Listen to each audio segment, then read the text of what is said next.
Welcome to One EMS, the assessment. I'm here with Brian Haney of all kind of businesses, Tim's Consultants, Trinity EMS. More to come. All good stuff. So we're gonna play a little game. 3, 2, 1. Right? 3 questions get you warmed up. They're easy. All right. 2 questions that are a little bit harder. Then the last question you get to pick, but it's gonna be the hardest question. Okay. All right. So out of the easy questions, what do you love about EMS? EMS, the evolving change of nothing. the constant fight of trying to implement change in process procedures is the most fun part.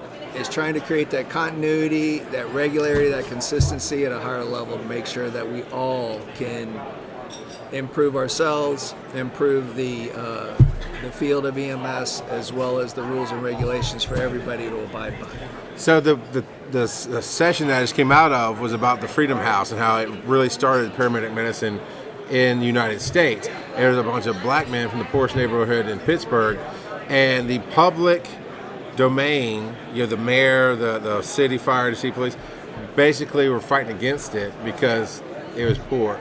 But the private sector was the Freedom House and the doctors who wanted it, and they brought it around. So I know you're gonna have some stuff to say about that. Why didn't we know about it sooner? How long have you been in this? I've been in it 20-something years. I just heard about it last year. It was the first time. And once again, the private sector will prevail when the county and government and localities will fail every time, because nobody wants to do nothing. Nobody wants to take a chance. Nobody wants to do something so great and so big and be scared to fail. Yeah. Nobody wants to lose a job over it. So this all starts from the top down. And when the people at the top are unwilling and scared to not get voted back into office or whatever it is, that's where the private sector comes in. And the private sector puts their own money up. Or their always. time. Money and time, the 2 things that drive any person in this world. So if you watch where people are putting their money and their time, that's where you'll see that they're most vested in. So here's another easy one. How long have you been in EMS? Since 05. All right, not quite a rookie. And why EMS?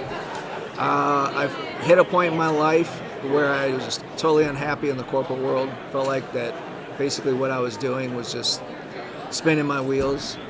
Groundhog Day.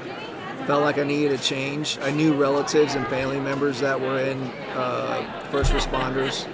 And I finally felt that maybe that would be my track, my path. And I went to night school and became an EMT, or got my EMT numbers. And then I was also working another couple other side jobs when I left the corporate world. And once I realized that this was my true calling and passion of helping people when they were down and out, and I really enjoyed doing that, I needed to figure out how to support my family, because working at a fire department or working at an EMS ambulance service was not going to be able to support my family on that. So I took the path of ownership, and I finally realized that that was going to be the ultimate goal for me, and gave me a lot more control on how I could better serve from a private standpoint than a county standpoint. All right. So here's the second round, a little bit harder questions. And this is going to be harder for you to keep it to one thing, I know, but this one's harder. If you could change one thing about EMS, what would it be? The coming together of county and private services. I think if we could coming together as one. That's just one. And create a one EMS mindset. I think that would be the first step in the right direction for solving all the problems in EMS. So, what is one piece of advice for somebody entering the field? Be open-minded. Don't be selfish. It's not about you, even though this is going to be a path for you to help other people. At some point, you do have to understand where you are and where you want to go in this business, and try to understand the career that you want in the end results. But have an open mind, be flexible, and always look for opportunity. Awesome. You do that as an ambulance owner. You've made plenty of opportunities for people inside your companies. Yeah, absolutely. I know that was a statement, but it's also a question. No, I do, and the reason why is I've always come from a place of giving back. I had opportunities given to me, and as soon as I knew it was an opportunity and it was a viable opportunity or something I was interested in doing, I ran after it with everything I got, and took advantage of it, because they don't come along very often.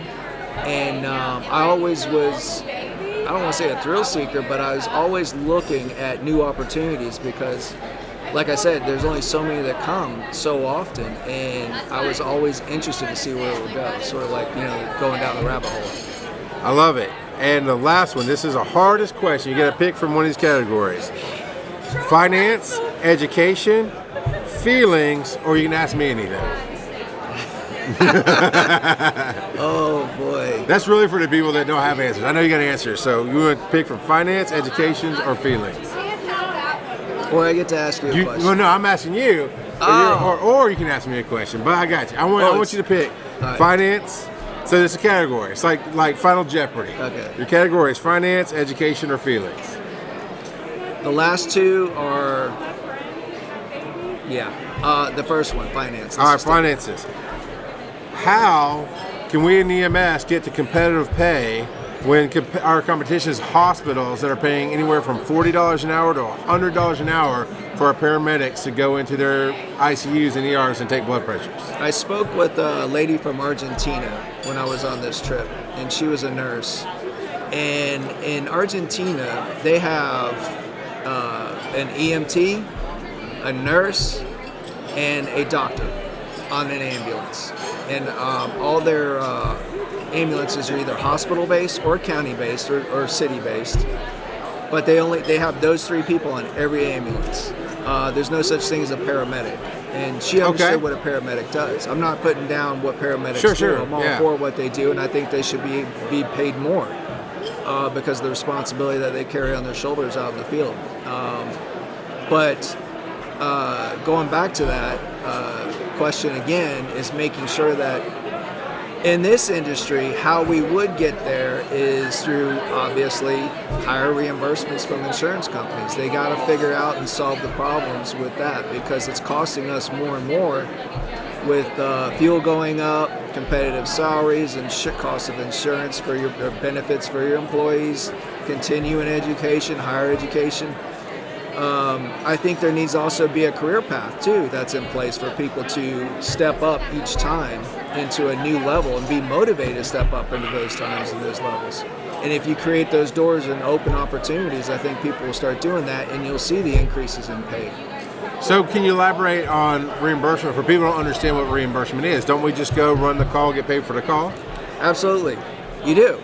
But it's what you get paid for the call. It's how much you're going to get paid for the call.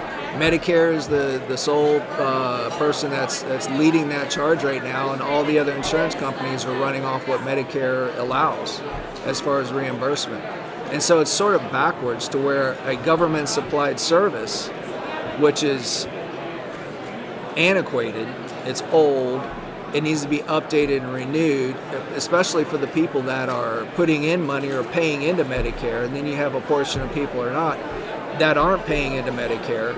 And that's the whole problem there, is it's inverted. The fewer people are paying into a program that's going to try to cover everybody's expenses, the total population, and you can't do that. It's fiscally impossible.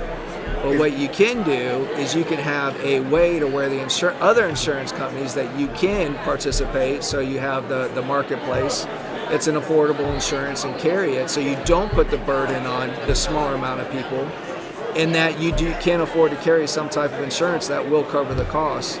But the ultimate goal is to get Medicare to reevaluate its payments on a transport and understand that it's not 10% that is fluctuating in times like we're going through just recently. It's 30%, it's 40%, it's 50%. You see fuel up and down, it's higher than ever right now. You got stretchers I used to pay $20,000 for, and now it's $35,000 to $40,000 for. I mean, everything is just going up. Every year they're going up 15, 20%, and I'm sitting here having to fight for a 3% increase in reimbursements. And the math will never add up. The numbers don't lie. I had a very influential person in my life that explained to me, if you follow the numbers, you're always going to be okay. But when the numbers finally reach the maximum amount of being reimbursed, you're going to see this whole industry fall apart. Wow. So I got a surprise bonus round. All right. What is one thing that one EMS can do for you? Get the word out, connect with the people that can make the decisions and changes, and get the word out of what needs to be done. Awesome. Well, thank you for your time. I appreciate you being on the show. Thanks, Charlie.